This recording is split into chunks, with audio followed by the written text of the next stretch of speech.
কুকীর্তির জন্য মোহনাকে সপাটে চড় মারল শুভ। সম্পূর্ণ জানতে ভিডিওটিতে একটি লাইক করে দেখতে থাকো। গল্পে শুরুতেই দেখা যায় মোহনা শুভকে ফেয়ারওয়েল দেবে, আর সেই মতো বাড়িটা খুব সুন্দর করে সাজানোর কথা হচ্ছে, কিন্তু মোটেই সেটা ভালো লাগছে না সেবন্তীর।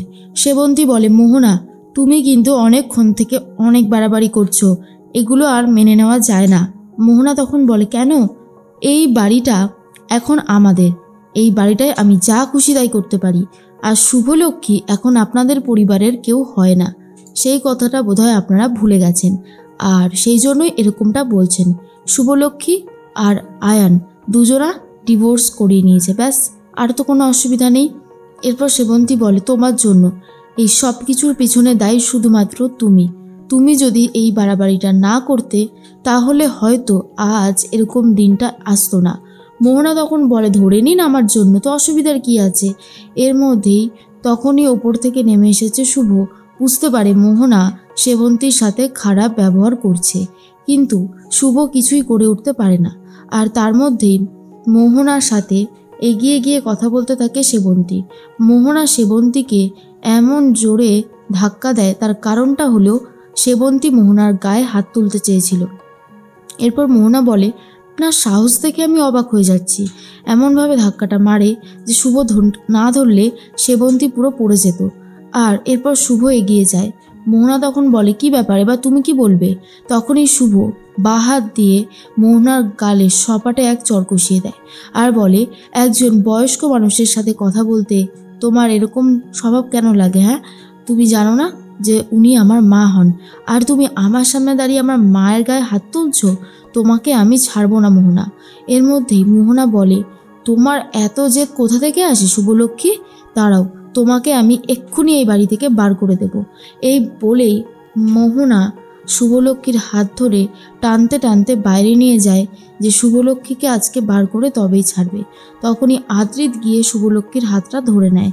তখনই শুভ অবাক হয়ে যায়। মোহনা বলে, আয়ান, তুমি ভুলে গেছো তোমাদের ডিভোর্স হয়ে গেছে? তখনই আদ্রিত বুঝতে পারে। শুভ হাত ধরে এমনভাবে ইশারা দিতে থাকে। আদ্রিত বলে, দেখো মোহনা, আমি সবটা মনে রেখেছি। এখন তো অনেকটাই রাত, ও যদি বাইরে বেরিয়ে গিয়ে কপসকে ফোন করে, ওটা কি ভালো হবে বলো?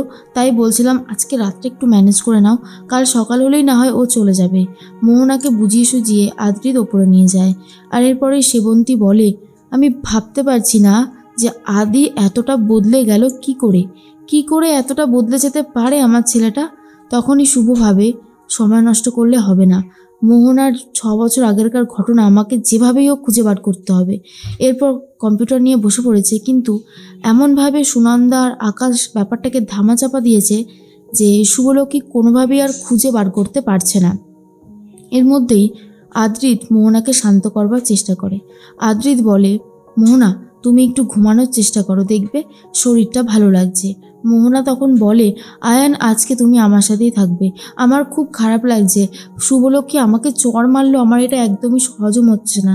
তখনই আদ্রিত বলে, আচ্ছা আচ্ছা, আমি তোমার সাথেই আছি, তুমি এতটা ভয় পেও না। তুমি যদি এতটা ভয় পাও তাহলে কি করে হবে? এদিকে শুভলক্ষ্মী বুঝতে পারে দময়ন্তী আর মোহনা একসাথে থাকতো, ওরা বন্ধু। যদি কিছু জানে দময়ন্তী হয়তো জানতে পারে, তাই রাত্রের বেলাতেই দময়ন্তীর বাড়িতে চলে যায় শুভলক্ষ্মী। আর দময়ন্তী বলে, কি ব্যাপার, তুমি এত রাতে আমার বাড়িতে? শুভ বলে, দেখো, তোমার সেই রেকর্ডিংটা কিন্তু এখনও আমার কাছে আছে, চাইলে আমি কপসদের হাতে তুলে দিতেই পারি, কিন্তু আমি চাই না সেটা করতে। এখন তুমি আমাকে একটা হেল্প করো, মোহনার ব্যাপারে কি জানো তুমি? 6 বছর আগে মোহনার সাথে কি হয়েছিল? তখন দময়ন্তী বলে, আমি এসব কি করে জানবো? আমার পক্ষে এসব জানা সম্ভবই না, মোহনার সাথে আমি অতটাও অ্যাটাচ নই। এরপরে শুভলক্ষ্মী বলে, তুমি কি চাইছো বলো তো? তোমার এই কুকীর্তিগুলো সবার সামনে নিয়ে আসতে? তাহলে কিন্তু তোমার ডাক্তারি রেপুটেশন একদমই খারাপ হয়ে যাবে, সে কথাটা কিন্তু ভুলে যেও না। কিন্তু দময়ন্তী বলে, বিশ্বাস করো, আমি যদি জানতাম তো আমি সত্যি বলে দিতাম, বাট আমি সত্যি জানি না। শুধু এটুকু দেখতাম, মোহনা একটা বছর নিজেকে ঘরবন্দি করে নিয়েছিল, আর ও খুব কড়া পাওয়ারের নার্ভের ওষুধ খেত। ওর দাদা আর ওর মা ওকে সবসময় আগলে রাখতো। আমরা যে গিয়ে জিজ্ঞেস করব বা আমাদেরকে যে ও বলবে সেই মানসিকতাটাও ছিল না। এবার যদি আমার কথা তোমার বিশ্বাস না হয় তাহলে তুমি অন্য ব্যবস্থা নিতেই পারো, আমার কিছু যায় আসে না। শুভলক্ষ্মী ভাবে আদৌ কি ঠিক বলছে দময়ন্তী নাকি মিথ্যে কথা বলছে। অন্যদিকে আদ্রিত মোহনার জলের গ্লাসে ঘুমের ওষুধ মিশিয়ে মোহনাকে খাইয়ে দেয় যাতে মোহনা ঘুমাতে পারে। এরপর মোহনা ঘুমিয়েও পড়ে জলটা খেয়ে। শুভলক্ষ্মী বাড়িতে আসতেই আদ্রিত গিয়ে শুভলক্ষ্মীকে জড়িয়ে ধরে আর বলে, শুভ তুমি চলে এসেছো? তোমার সাথে মোহনা এত খারাপ ব্যবহার করছে, আমি তবুও কিছু বলতে পারছি না। বাড়ির সবার সাথে কত খারাপ ব্যবহার করছে। শুভলক্ষ্মী বলে, দেখো আদি, কিন্তু আমাদের ধৈর্য ধরতেই হবে। বলো, এখন যদি আমরা বাড়াবাড়ি করি তাহলে কি কিছু হবে না, উল্টে আরও ঝামেলা বাড়বে বই কমবে না। তাই আমি যেটা বলছি সেটা বোঝার চেষ্টা করো।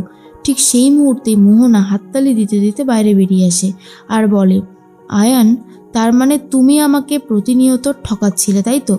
এখন কিন্তু আমার কাছে সবটাই জলের মতন পরিষ্কার। এবারে কি করবে তুমি আয়ান? শুভ তো ভয় পেয়ে যায়। আর তখনই শুভলক্ষ্মী বলে, মোহনা, বাড়াবাড়ি করো না, তাহলে কিন্তু নিজের কবরটা তুমি নিজেই খুঁড়ে ফেলবে। এরপর মোহনা বলে, তোমরা ভুলে গেছো তোমাদের ডিভোর্স হয়ে গেছে? তখনই শুভলক্ষ্মী আর আদ্রিত হাসতে শুরু করে। আসলেই যে ওদের ডিভোর্সটা হয়নি সেটা তো জানেই না মোহনা। আর এরপর মোহনার বিরুদ্ধে কড়া স্টেপ নিতে চলেছে এই শুভলক্ষ্মী।